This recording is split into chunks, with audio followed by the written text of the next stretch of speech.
In 2026, if a multinational company suffers, a catastrophic data breach, the person facing personal bankruptcy and potentially even jail time isn't the hacker who stole the data. Right. It's the corporate executive who approved the software update that let them in. Yeah, it's wild. I want you to sit with that for a moment. Imagine holding a job where a single, seemingly minor oversight in like a million lines of code could disrupt global supply chains. Hmm. It could wipe out a quarter of your organization's digital revenue. And this is the crazy part, result in a regulatory body banning you from ever holding a management position again. Forever. Right. Right. Welcome to the terrifying new reality of the Chief Information Security Officer. It's just a level of high-stakes pressure that, honestly, most people outside the boardroom simply cannot comprehend. Yeah. The margin for error hasn't just shrunk over the last few years. It has mathematically vanished. I mean, we are looking at a role that has morphed from, an IT back office function into literally one of those legally and financially perilous positions in modern corporate governance. Which is the exact focal point of our exploration today. We are taking a deep dive into the radical structural transformation of the CISO role as we sit here in 2026. Right, because this is not a conversation about which antivirus software is best. No, not at all. We are looking at a complete rewiring of how global businesses govern themselves. See that. Driven by really three massive forces. You've got the explosion of autonomous artificial intelligence. It's a huge one. Right? Severe international regulatory crackdowns, and this chilling new era of machine speed cybercrime. And to really grasp the magnitude of this shift, you kind of have to look past the daily headlines. The data leaks and all that. Yeah, past the leaks and look at the underlying architecture of business survival. Mm. Because the old playbooks, the ones built on human reaction times and, static compliance checklists, they are completely obsolete today. Yeah, totally dead. And to understand what is replacing those obsolete playbooks, we're pulling from a massive stack of cutting-edge 2026 industry intelligence. It's a lot of data. So much data. We're integrating reports from Gartner's C-level communities, Splunk's definitive 2026 CISO report, Trend Micro's security predictions, Wavestone's 2030 roadmap. Google Cloud's forecast is in there too. Right, alongside some highly specialized granular insights from CyberSaint, Trust Cloud, and the quantum cryptography experts at PQ Shield. It's a heavy stack. It is. But our mission for this deep dive is to synthesize all of this data and distill exactly why 2026 is the definitive tipping point, like why cybersecurity permanently kicked down the boardroom door. Yeah. And more importantly, what this fundamental shift means for your understanding of digital trust today. And the narrative path we need to take here is quite specific. I mean, we cannot jump straight into the exotic technical threats, right? Right, the AI shadow agents or the quantum decryption stuff. Exactly. We can't go there without first understanding the human element at the top. Because if we don't understand how the leadership structure and, frankly, the economic incentives have been forcibly rewired, the technical details won't give you the full picture of the battlefield. Okay, let's unpack this. But before we jump into the deep end of corporate governance, I want to take a quick, explicit moment to thank the sponsor making this deep dive possible. Absolutely. And that's www.cisomarketplace.com. And their specialized offensive security services site, www.cisomarketplace.services. Really critical resources right now. Totally. Because, as you're going to hear throughout this discussion, the relentless pressures facing modern security leaders are just unprecedented.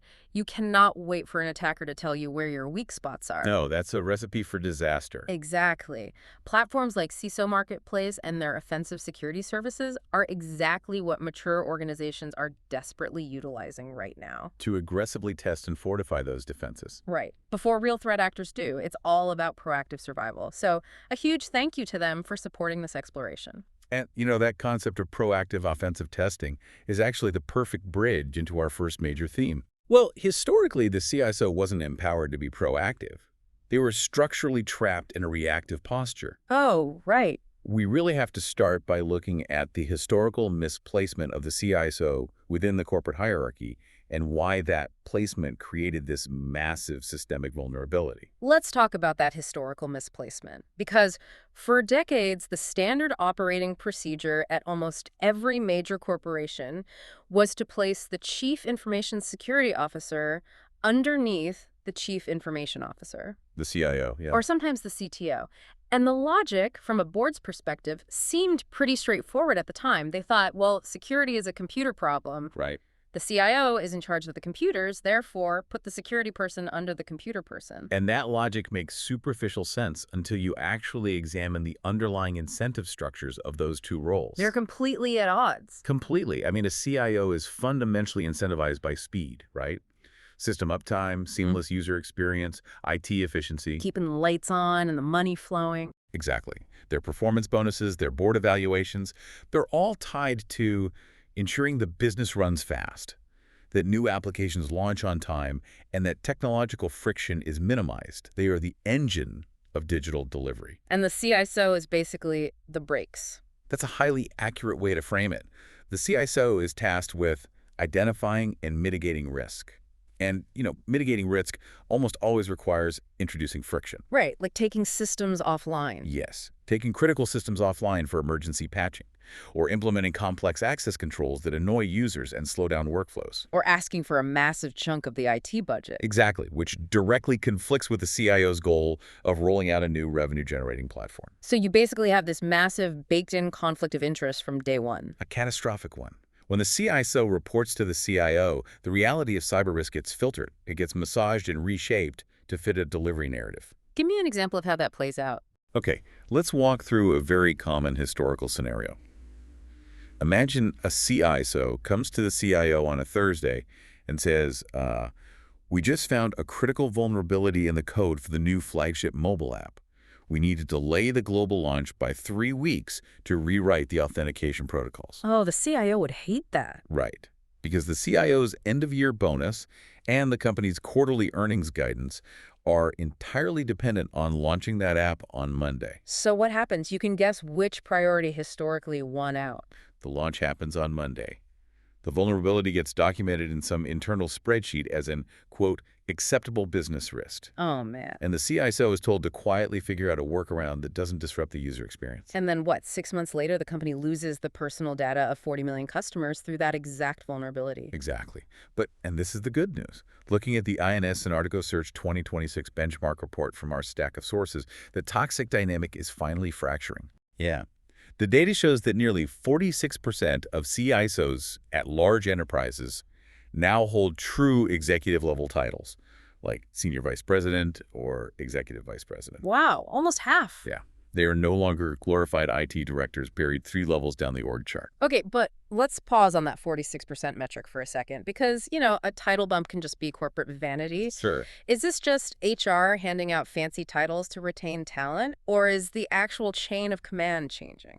It is a structural rewiring of the chain of command. Mature organizations are physically moving the CISO out from under the IT umbrella completely. Okay, where do they go? The benchmark data indicates this massive trend of CISOs now reporting directly to the chief executive officer or the general counsel or a dedicated chief risk officer. To avoid that filter. Exactly.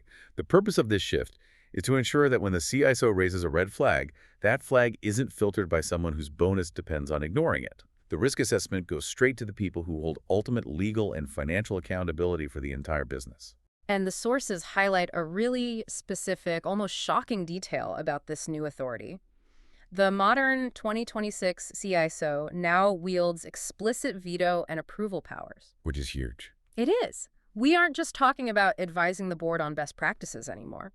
They have the formal, documented authority to physically pause a risky product launch. Yep. They can block an unsafe third-party vendor from being onboarded, even if, the sales team is screaming that they need that vendor to close a massive deal. They hold the line. Yeah, they run the risk exception processes. They have literally become the ultimate deciders on digital trust. Which, forces a fascinating evolution in the CISO's professional identity. Yeah. Because to wield that kind of veto power without just grinding the company to a complete halt, the CISO can no longer operate as a purely technical gatekeeper. Right. They have to transition into a financial strategist. And the data from RegScale and CyberSaint points to exactly this. It notes that corporate boards in 2026 are completely immune to the old compliance narrative. Oh, they don't care about it anymore. Not at all. It used to be that a CISO could walk into a quarterly board meeting, pull up a PowerPoint, say, we passed our ISO 27001 audit, our firewalls are updated, we are compliant. And the board would pat them on the back and approve their budget. Exactly. Today, boards do not accept "we are compliant" as a justification for spending tens of millions of dollars. No. They are demanding quantifiable financial return on investment. They want cyber risk treated with the exact same mathematical rigor as credit risk, or market volatility, or supply chain logistics. Which requires a completely new vocabulary. Completely. I mean, a CISO can't walk into a boardroom full of former CFOs and investment bankers and start talking about zero-day exploits and buffer And then overflows. just glaze over. Yeah, the board doesn't know what that means, and frankly, they don't care. This is where cyber risk quantification, or CRQ, becomes the most important tool in the CISO's arsenal. Okay, CRQ. Using rigorous statistical frameworks like FAIR, which stands for Factor Analysis of Information Risk, CISOs, are translating abstract technical exposures into highly specific financial loss scenarios. So break down how FAIR actually works in this context, because, I mean, translating a piece of broken code into a dollar amount sounds a little bit like dark magic. It's not magic, I promise. Yeah. It's basically actuarial science applied to technology. Okay. Under the FAIR framework, you don't use meaningless heat maps. You don't tell the board, hey, we have a misconfigured cloud API and the risk is high or it's red. Right, because that gives the board zero actionable information. What does red cost? Exactly. Instead, you break the risk down into two core components. First, you have loss event frequency. How often it will happen. Right. And second, loss magnitude. How much it will hurt when it does. Precisely. Or rather, that's the exact formulation they use. You analyze threat intelligence to determine the probable frequency of an attack against that specific API, and then you calculate the probable magnitude of the loss. But the loss isn't just like the cost of buying a new server, right? No, it's way more than that. You have to calculate the cost of incident response forensics, the projected regulatory fines, often in multiple jurisdictions, the legal settlement costs, the cost of customer churn based on historical breach data, and the exact dollar amount of operational downtime. Wow. So the CISO goes to the board and says, look, this misconfigured API has a 22% probability of being successfully exploited this quarter. If it is, the projected financial loss to the business is between $4.2 and $6.8 million.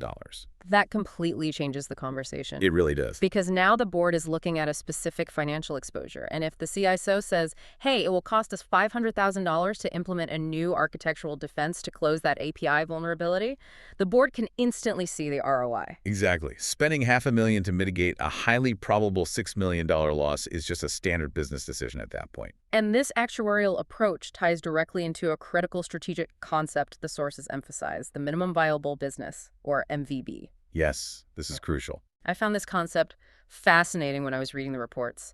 It sounds like something out of a disaster recovery manual, but applied to the entire corporate structure. It is the ultimate evolution of disaster recovery. The modern CISO has to sit down with the leaders of every single business unit and calculate the absolute bare minimum assets, personnel, cloud infrastructure, and third-party services required to keep the company's core revenue engine running. Right, like during a catastrophic existential crisis. Exactly.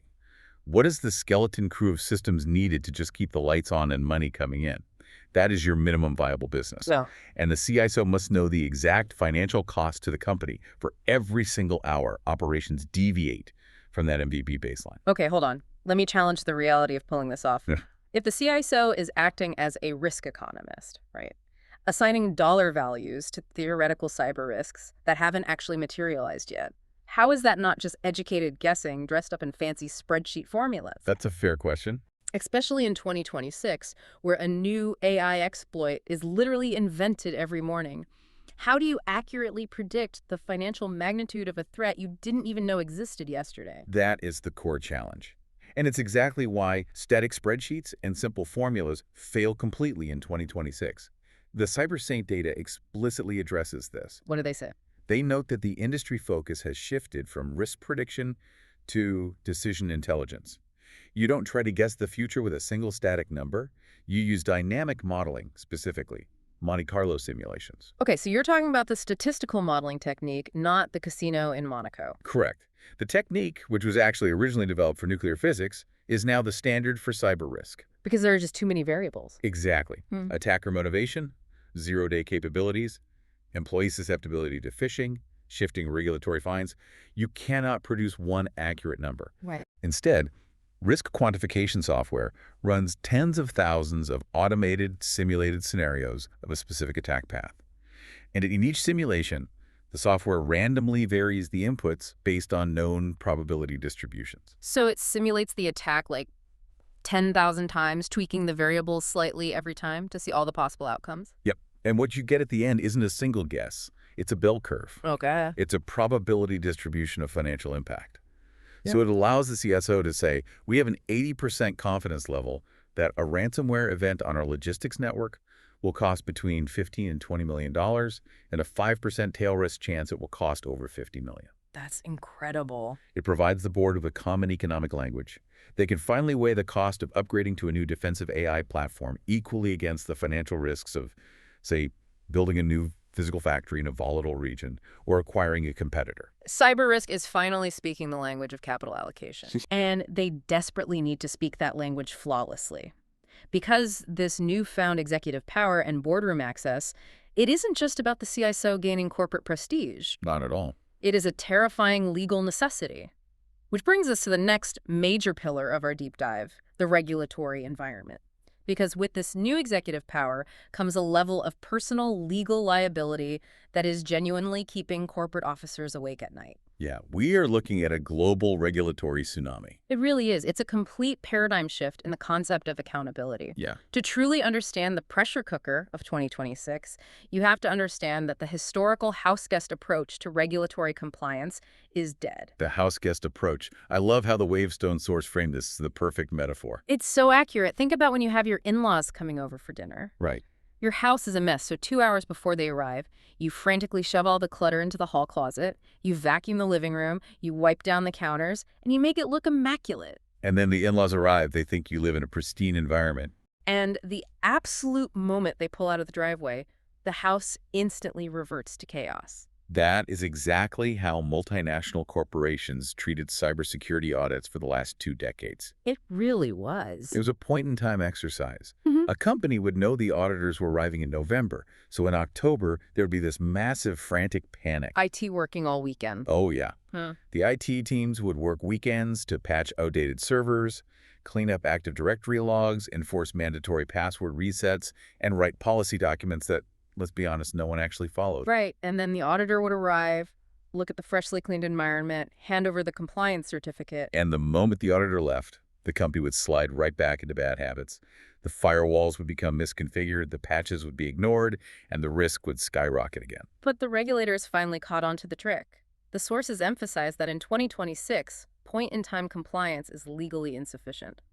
Continuous compliance monitoring, or CCM, is now non-negotiable. The regulations themselves have fundamentally changed their mechanics. They aren't just lists of best practices anymore. They are aggressive, heavily armed mandates. Very heavily armed. We are looking at the full enforcement of the European Union's NIS2 Directive, the Digital Operational Resilience Act, commonly known as DORA, the updated SEC cyber disclosure rules in the United States, and the Department of Defense's CMMC 2.5 framework. And let's drill into the specifics of these mandates, because the reporting windows highlighted in the reports are staggering. They have shrunk to a fraction of what they historically were. Yeah, let's look at NIS2 first. Under the NIS2 directive in Europe, which covers thousands of entities classified as critical infrastructure or important digital providers, an organization must provide an early warning of a significant incident to the authorities within just 24 hours of becoming aware of it. And honestly, that 24-hour window is actually the generous one. Right, because then you have DORA. Yes. Yeah. Under DORA, which is specifically targeted at the entire financial services sector, and there are critical third-party technology providers across Europe, major ICT-related incidents must be reported to the competent authorities within a mere 4 hours. A 4-hour class. I mean, let's just ground that in reality for a second. do it. If a bank's core payment gateway goes down at 2 a.m. on a Sunday, they have until 6 a.m. to investigate the outage, determine if it's a cyber attack rather than just a regular server crash, classify the severity of the incident, and file a formal regulatory report. While simultaneously trying to stop the active attack and bring the payment gateway back online. It requires a level of proactive, automated defense that most legacy organizations simply do not possess. They don't. And frankly, it's a perfect reminder of why services like those provided by our sponsor, www.CISOmarketplace.com and www.CISOmarketplace.services, are so critical here. Absolutely. If you are waiting until you are under an active attack at 2 a.m. to figure out where your blind spots are, You are mathematically never going to beat a 4-hour regulatory reporting clock. You just So, won't. You have to utilize offensive security services to find and fix your flaws before that clock ever starts ticking. and the operational reality of hitting those timelines is brutal enough, but the regulatory reality is even more sobering for the listener, especially if they're anywhere near the management tier of a business. Because of the liability. Yes, because under frameworks like NIS2 and DORA, liability is no longer hidden behind the abstract concept of the corporate veil. Liability is now directly attributed to the administrative and management bodies. So explain what administrative and management bodies means in legal terms here. Are we talking about the company as an entity, or are we talking about human beings? We are talking about human beings, Hmm. the actual individual members of the board of directors, the CEO, and the C-suite, including the CISO. Historically, if a company was breached, the company paid a fine out of its coffers, and maybe the CISO was quietly fired as a scapegoat. Right. But the individuals rarely faced personal legal or financial consequences. That era is over. Ignorance is no longer a viable legal defense. So a board member can't just throw their hands up and say, hey, I'm a finance guy. I don't understand computers. The IT team didn't tell me it was bad. No, they absolutely cannot. Under Article 20 of the NIS2 Directive, management bodies must actively approve the cybersecurity risk management measures and oversee their implementation. They have to be involved. Yes, they are literally required to undergo specialized training to understand these risks. And if they fail to do so, and a breach occurs, the penalties are catastrophic. Yeah. We are talking about administrative fines up to 10 million euros, or 2% of the total worldwide annual turnover of the undertaking, whichever is higher. But the financial penalties aren't even the scariest part, according to the sources. No, the scariest part is the personal exposure. Regulators now have the authority to impose temporary bans prohibiting any person discharging managerial responsibilities at CEO or legal representative level from holding management functions in that entity. They can literally strip you of your right to be a corporate officer. They can. Furthermore, management can be held personally, financially liable for the damages caused by their failure to implement adequate security measures. Okay, I have to step in here and challenge the physical reality of what regulators are demanding. Go for it. How does an organization actually achieve a 4-hour reporting window? Let's look at historical data. For the past decade, every major cybersecurity report showed that most breaches took weeks, if not months, to even be discovered. Right, the dwell time. Yeah, the industry average dwell time, the amount of time an attacker is just lurking inside a network before anyone notices, used to be around 200 days. It was terrible. So how do regulators expect companies to go from a 200-day discovery window to a 4-hour reporting window?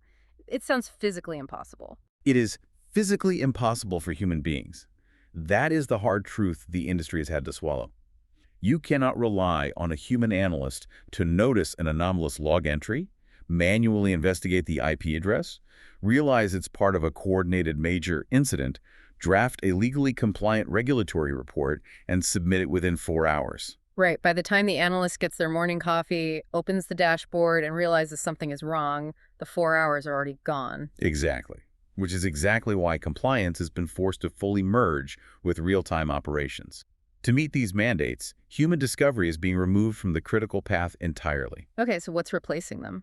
Organizations are deploying deeply integrated, highly automated SIEM platforms, security information and event management systems, and they are relying on strict zero-trust architecture. Let's clarify zero trust for a second because it gets thrown around as a buzzword a lot. It does. In this context, zero trust means the network inherently assumes it is already breached, right? That's the core philosophy, yes. In a traditional network, once you got past the firewall, you were trusted. Yeah. You could move laterally from the marketing server to the HR database without much resistance. Right. Zero Trust eliminates that. It requires continuous, cryptographically verified authentication for every single digital interaction, regardless of whether you are inside or outside the network perimeter. It inherently restricts movement. And how does that tie into hitting the 4-hour compliance window? Because Zero Trust is paired with predefined automated response playbooks.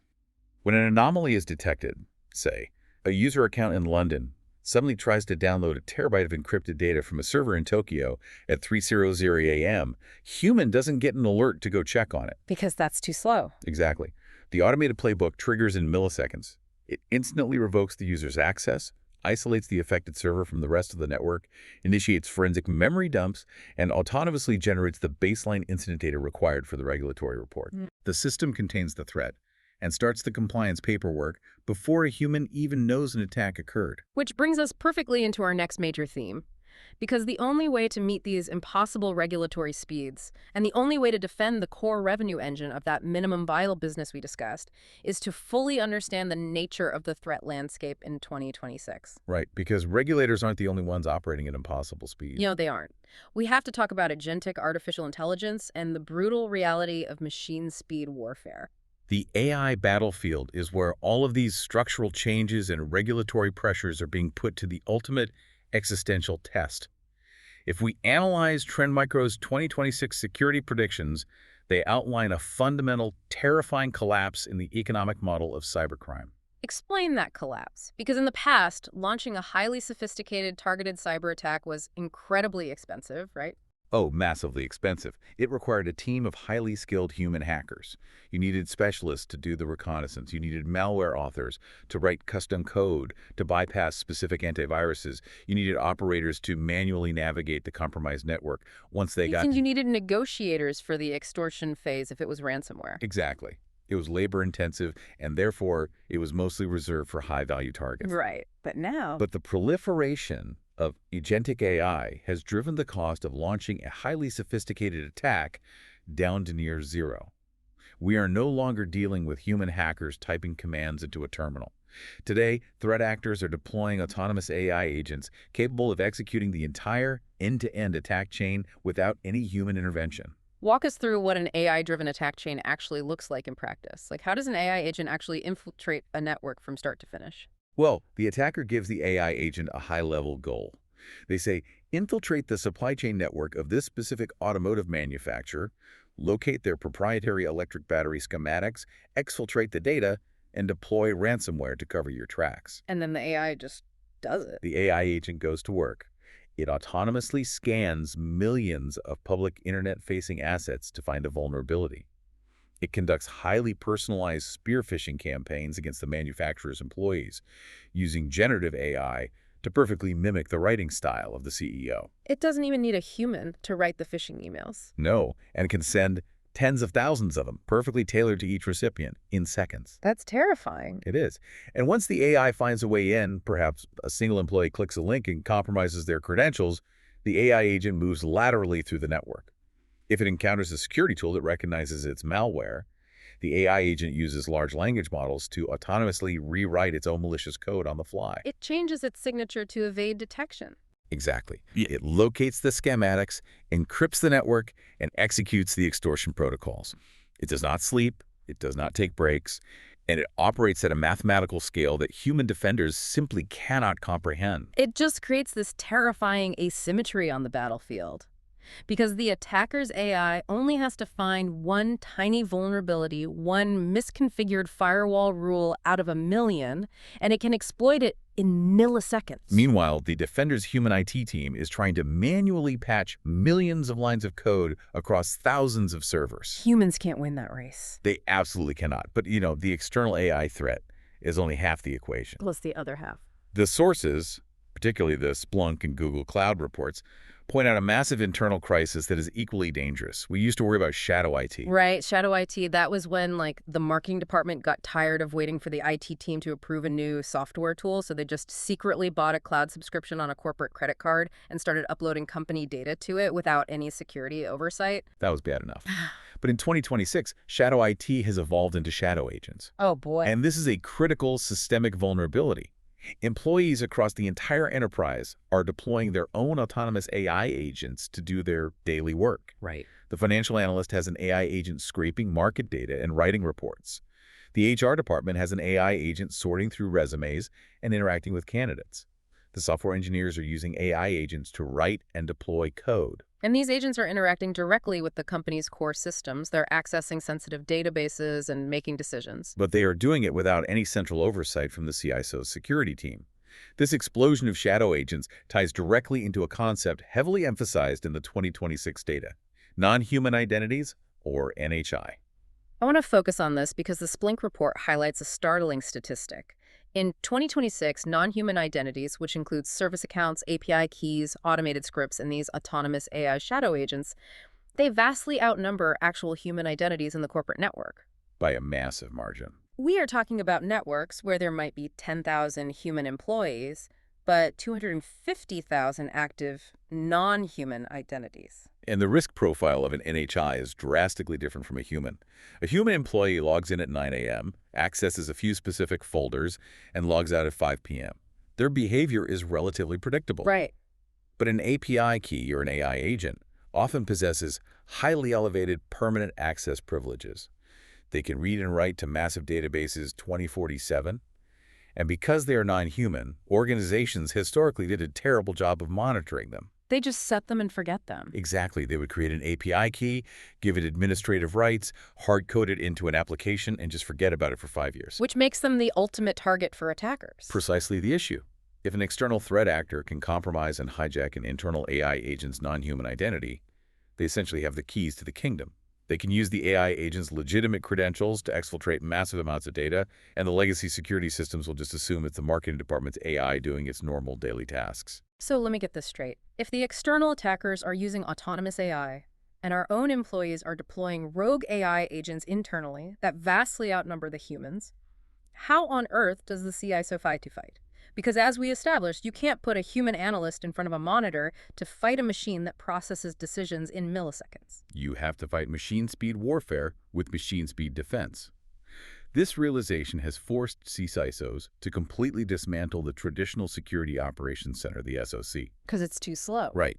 The legacy SOC was essentially a room full of human analysts staring at screens, waiting for alerts to pop up. It was designed entirely around human cognitive limitations. The new paradigm required for survival is the agentic SOC. I find this concept both brilliant and deeply unsettling. It's literally AI fighting AI. It is the only mathematically viable defense. In an agentic SOC, the CISO deploys their own swarm of defensive AI agents. These defensive agents autonomously handle the massive, overwhelming volume of data correlation. They parse through terabytes of log data. They triage the thousands of daily security alerts. They group similar anomalies together to identify coordinated attack patterns. And crucially, they act on them, right? Yes. They execute real-time containment protocols. They isolate compromised subnets, revoke hijacked API keys, and block malicious IP addresses dynamically without ever waiting for a human to hit an approve button. And the Gartner C-level data confirms that this is the absolute top priority. Enabling and protecting AI infrastructure is the #1 spending area for CISOs in 2026. They are desperate to build these agentic SOCs. They have to. The sources mention they are using frameworks like the NIST AI risk management framework to try and bring some order to this automated chaos. But I need to stop and really push back on the reality of implementing this. Please, what's the concern? My concern is the catastrophic potential for friendly fire. If we are empowering defensive AI agents to autonomously isolate subnets or revoke user privileges or shut down network access in order to stop an incoming attack at millisecond speeds, what happens when that defensive AI makes a mistake? It's a huge risk. What happens when a machine decision, acting on a false positive, accidentally takes down the company's critical e-commerce payment gateway during the biggest sales day of the year? How do you govern a machine's business decision when it is acting entirely on its own, faster than a human can blink? You have just articulated what the sources consider the most complex governance challenge of the decade. How do you constrain an autonomous defensive system without slowing it down so much that it becomes useless against an automated attack? Right. The CyberSaint source material addresses this exact dilemma. The answer is that you cannot govern an autonomous AI with a static PDF policy document that sits on a SharePoint drive. Okay. AI decision governance requires translating your corporate risk appetite and your regulatory compliance rules into dynamic machine-readable code. Explain how that translation works. Like, how does a policy become code? Think about the minimum viable business concept we discussed earlier. The CISO knows that shutting down server cluster A costs the business $10,000 an hour, but shutting down the core payment gateway on server cluster B costs $2 million an hour. Okay, yeah. That financial reality must be hard-coded into the defensive AI's decision matrix. It's an evolution of what we called continuous controls monitoring, but applied directly to the AI's logic. Right. Instead of the human auditor asking once a year, do we follow the rules? The underlying infrastructure is constantly interrogating the AI in real time, asking, Did defensive agent X violate policy Y in the last 5 milliseconds? So the AI literally has financially quantified guardrails built into its reflexes. Correct. Before the defensive AI can sever a connection to stop what it thinks is a low-level data exfiltration, it must rapidly calculate the financial consequence of its own defensive action. Wow. It needs to autonomously recognize that taking the core payment gateway offline to stop a minor threat is a disproportionate response that violates the business's risk appetite. It must find an alternative containment strategy. That's incredible. And crucially, every autonomous decision the AI makes must be logged, fully explainable, and financially defensible to the board and the regulators after the fact. It is truly wild to think about corporate governance and financial risk analysis happening autonomously in It milliseconds. really is. But, while this AI arms race is the fire that is actively raging right now, our stack of sources dedicates a massive, urgent amount of focus to a storm that is brewing just over the horizon. Yes, the next big threat. A storm that is forcing CISOs to radically alter their long-term strategies today. Let's pivot and talk about the quantum horizon and what the reports are calling the end of traditional encryption. This is the ticking clock that is currently keeping the world's top cryptographers and national security advisors awake at night. We're talking about the urgent transition to post-quantum cryptography, or PQC. Now, to be clear for everyone listening, we need to separate science fiction from science fact here. Quantum computers that are powerful enough to instantly shatter our current global encryption algorithms, they aren't fully operational and sitting on a desk in a lab right now, are they? No, they are not. A cryptographically relevant quantum computer, which is a machine possessing enough stable logical qubits to run specific quantum algorithms, like Shor's algorithm, to break RSA and elliptic curve cryptography, does not currently exist in the public domain. Right. The physics and engineering required to stabilize that many qubits are immensely difficult. However, the consensus across the Wavestone, Trust Cloud, and PQ Shield reports is that 2026 is the definitive, undeniable turning point for planning the migration to quantum-safe standards. The era of "we'll worry about it later" ended the moment the United States National Institute of Standards and Technology, NIST, formally released the finalized PQC algorithms. And I want to dig into why we can't just wait. Because the logical reaction for a lot of people is, well, if the machine doesn't exist yet, why don't we just wait until they build it, and then we update our passwords and encryption? That logic makes sense on the surface, but But it is fundamentally flawed due to a terrifying concept our sources refer to as harvest now, decrypt later, or HNDL. HNDL is the core realization that transforms quantum computing from a future problem into a present-day crisis. How so? Well, well-resourced threat actors, particularly highly funded nation-state intelligence agencies, understand the mathematics. They know with absolute certainty that current encryption standards will eventually fall to a quantum computer. Right. So their strategy shifted. They are actively infiltrating networks and stealing massive troves of heavily encrypted data right now. Data that they cannot currently read. It just looks like digital gibberish to them. It is entirely unreadable today.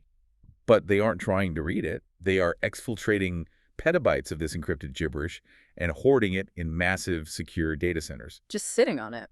Yes, they're simply sitting on it, patiently waiting for the day a viable quantum computer comes online. And the moment they have that quantum capability, they will point it at those data centers and retrospectively decrypt everything they harvested over the last decade. The implications of that are profound.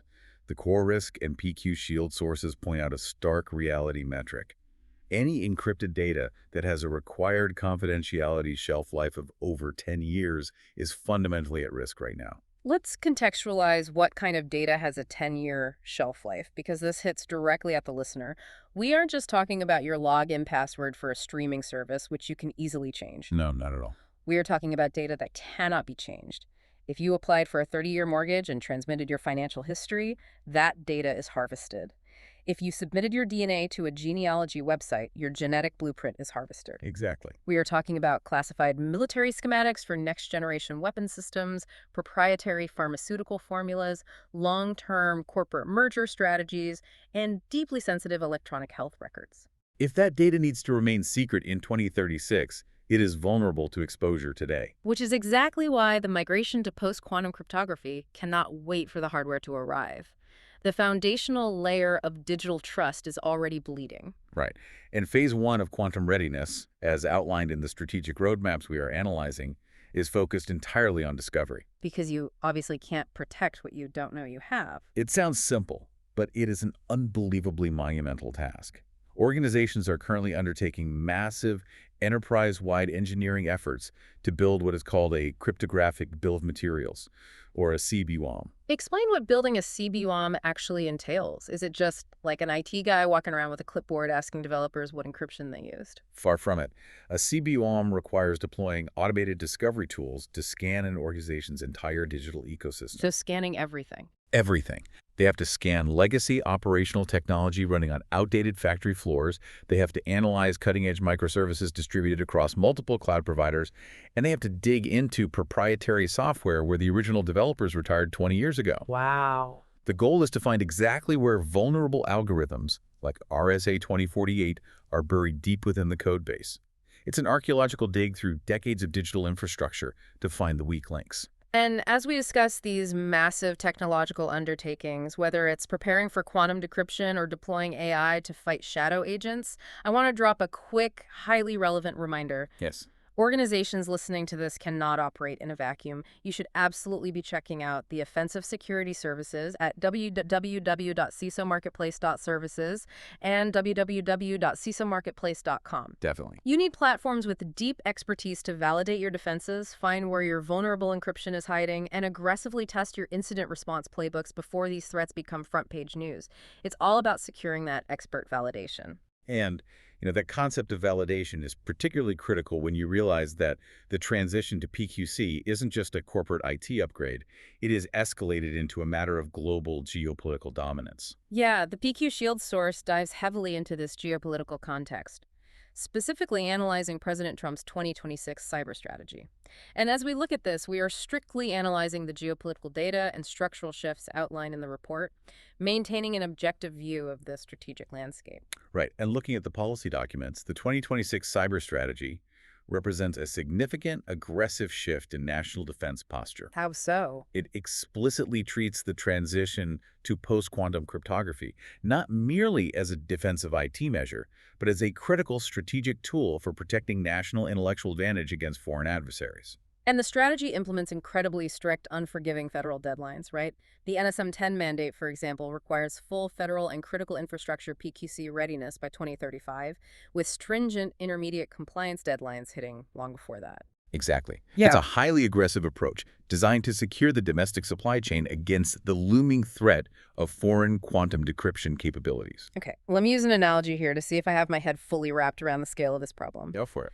The harvest now, decrypt later threat is essentially like a team of professional thieves stealing a massive, high-tech, impenetrable titanium safe today. Yeah.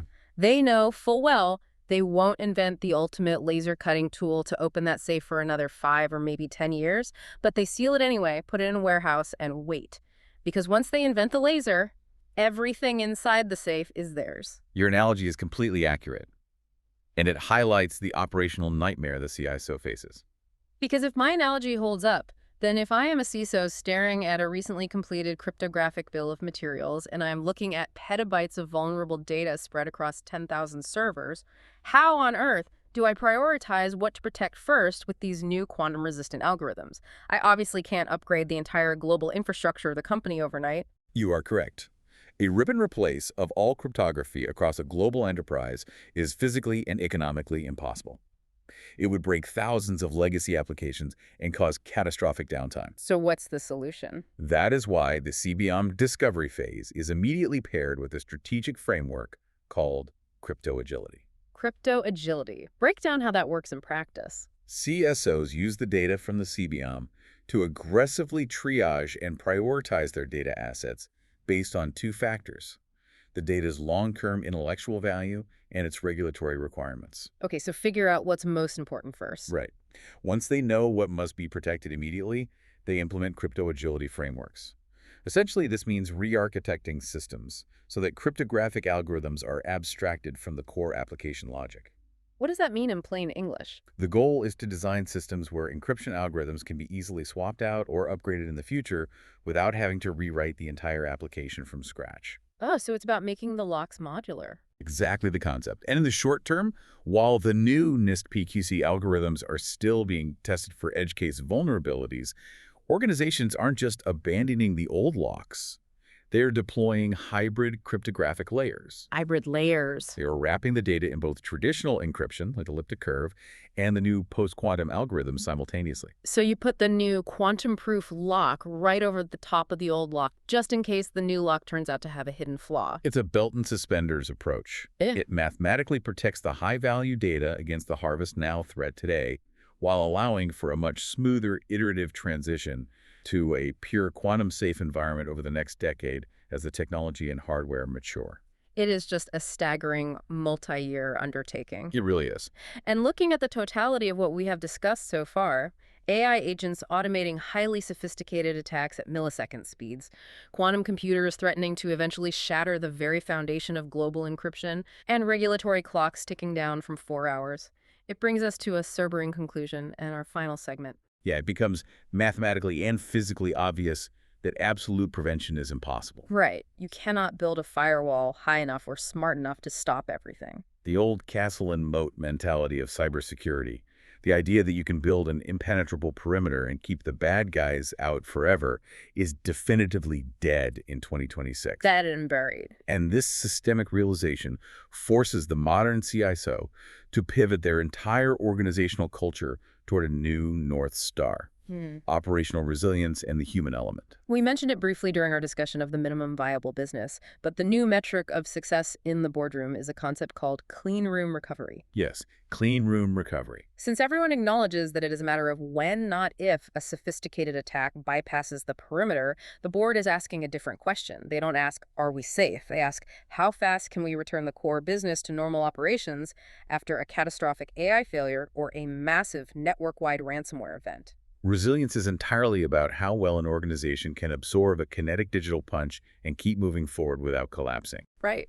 And to guarantee that level of resilience, you cannot rely on theoretical disaster recovery plans sitting in a binder. Organizations are being forced to rely heavily on continuous automated validation. Which means testing it for real. Yes. The 2026 reports heavily emphasize the mandatory integration of tools like breach and attack simulation, or BAS, and continuous automated red teaming, CART. Let's explain those for the listener. These aren't defensive tools in the traditional sense, right? No, they're offensive. It's essentially using safe, highly automated AI attacks against your own production network 24 hours a day, 7 days a week. Exactly. The goal is to physically prove that your defensive agentic SOC and your automated recovery playbooks actually work against live threats in the real world, not just in a simulated test environment. Because if your recovery playbook fails during a simulated attack on a Tuesday afternoon, you can fix it. Right. But if it fails during a real ransomware event at 2 a.m. on a Sunday, the company might not survive the week. It's game over. And this intense focus on validated resilience isn't just an internal operational goal anymore. It has rapidly evolved into a highly public-facing metric of corporate health. This is a massive structural shift highlighted by the Manage Engine and Rate Your Cyber data. Cybersecurity is no longer viewed as just a technical IT rating. Not at all. It is now formally, legally tied to ESG environmental, social, and governance disclosures.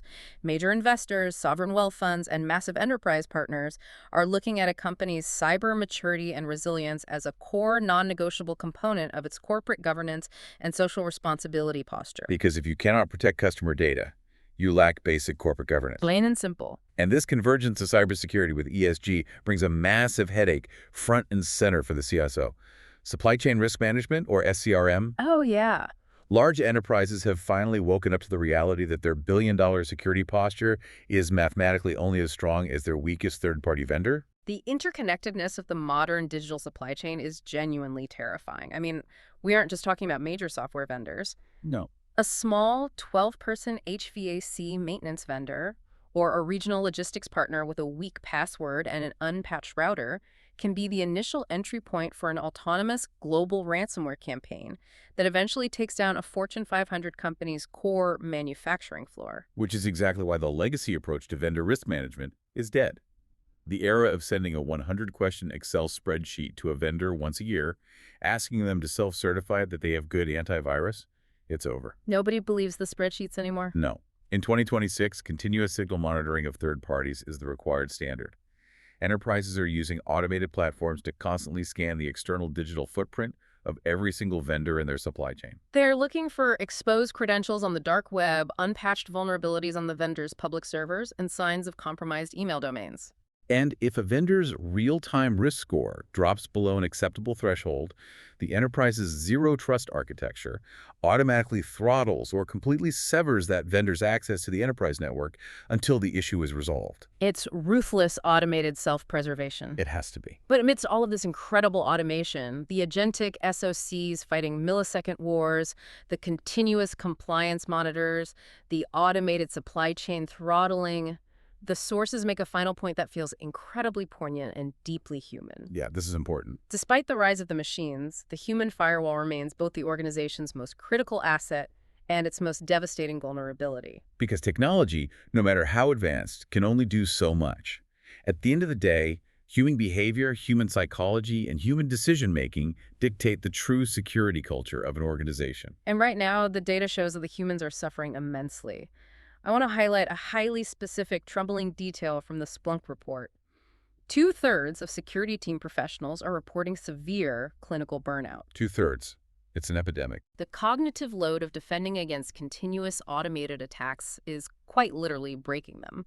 The CISO's job, therefore, is heavily pivoting toward managing human capital. They are desperately trying to foster what the reports call cyber judgment, rather than just forcing exhausted employees to sit through boring, mandatory, click-through training videos once a quarter. It's about building an intuitive culture that drastically reduces alert fatigue and empowers normal people to make safe digital decisions organically. Exactly. But I have to ask a question that seems like a massive paradox here. Okay. If organizations are spending millions of dollars building these incredible autonomous agentic SOCs that we discussed earlier, AI systems designed to do all the heavy lifting, to parse the terabytes of logs, to triage the thousands of daily alerts, and to contain threats at machine speed, why are human security analysts more burned out than ever in 2026?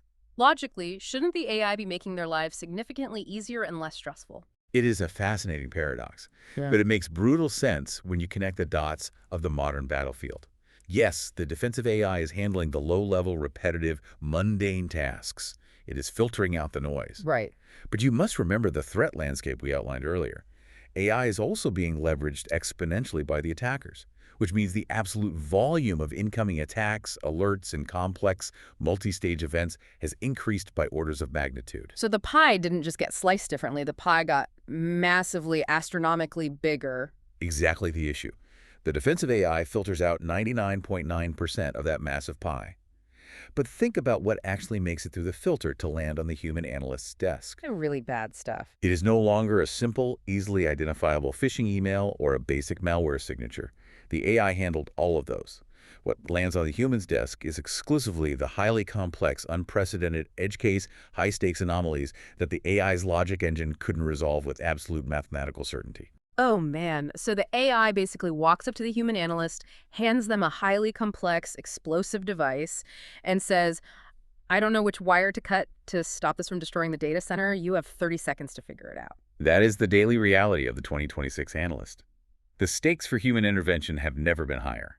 Every single decision a human analyst is asked to make now carries massive financial implications, potential regulatory fines, and operational downtime risks. That sounds exhausting. The mundane, busy work is gone, yes, but the cognitive load of dealing exclusively with existential, high-ambiguity threats day in and day out is immense. It is psychological warfare, and that relentless pressure is what is driving the burnout epidemic. Wow. That puts an incredibly sobering perspective on the true human cost of this digital arms race. It's not just servers and code, it's the psychological toll on the people standing on the digital front lines. Absolutely. Well, to synthesize and summarize this massive deep dive, the evolution of the Chief Information Security Officer in 2026 is nothing short of a corporate revolution. We are looking at a leader who has been forcibly pulled out of the back office IT basement and placed directly at the executive boardroom table. where they belong. where they belong. They are operating as high-level financial strategists, utilizing Monte Carlo simulations to quantify risk. They are navigating a perfect storm, AI agents automating warfare at millisecond speeds, a regulatory environment imposing 4-hour countdowns and personal legal liability, and the impending quantum era that threatens to shatter all currently encrypted data. And they're attempting to manage all of this while desperately trying to keep their human teams from burning out under the crushing weight of edge case decisions, all to keep the minimum viable business afloat. It is arguably the most complex role of profound consequence in the modern enterprise. They are not just IT managers. They are the architects and defenders of digital trust in a highly unstable, hyper-accelerated environment. Before we officially wrap up, I want to give one final, deeply enthusiastic thank you to our sponsor, www.cisomarketplace.com, and their offensive security services available at www.cisomarketplace.services. Can't thank them enough. Their support is what makes comprehensive, hour-long deep dives like this possible. And as we've learned unequivocally today, proactive, aggressive validation of your defenses using offensive security services is the only mathematically viable way to survive the 2026 threat landscape. It is the only way to prove your resilience before the regulators or the attackers prove your vulnerability. Very well said. And on that note, I want to leave the listener with a final provocative thought to mull over, building on everything we've explored today regarding the speed of autonomous AI and the crushing weight of legal liability. Okay, what do you have? We've talked extensively about deploying defensive AI agents to protect networks, triage alerts, and make complex financial risk decisions to contain incoming threats. But consider this profound implication as we push rapidly toward the end of the decade, toward 2030. What happens when a highly advanced, autonomous defensive AI, acting strictly within its predefined, financially quantified, continuous compliance guardrails, mathematically determines that the only viable way to stop an incoming, catastrophic machine speed attack is to proactively launch an offensive, destructive counterstrike against the threat actor's infrastructure? Oh, wow. You are talking about hackback. But fully automated, machine-driven hackback. An autonomous, kinetic digital strike. When the machines inevitably start fighting back autonomously across sovereign national borders to protect their minimum viable business, who holds the legal liability for that offensive action? That's a great question. Is it the CISO who deployed the agent? Is it the board of directors who approved the budget and the risk appetite? Or does the artificial intelligence itself hold culpability in an international court of law? That is a staggering, slightly terrifying thought to end on. If a single human mistake on a firewall rule can cost hundreds of millions of dollars and end careers today, what happens to global stability when the machine makes the final call to strike back? It's something we're going to have to figure out very soon. We really are. Thank you so much for joining us on this deep dive. Stay curious, stay deeply secure, and we'll see you next time.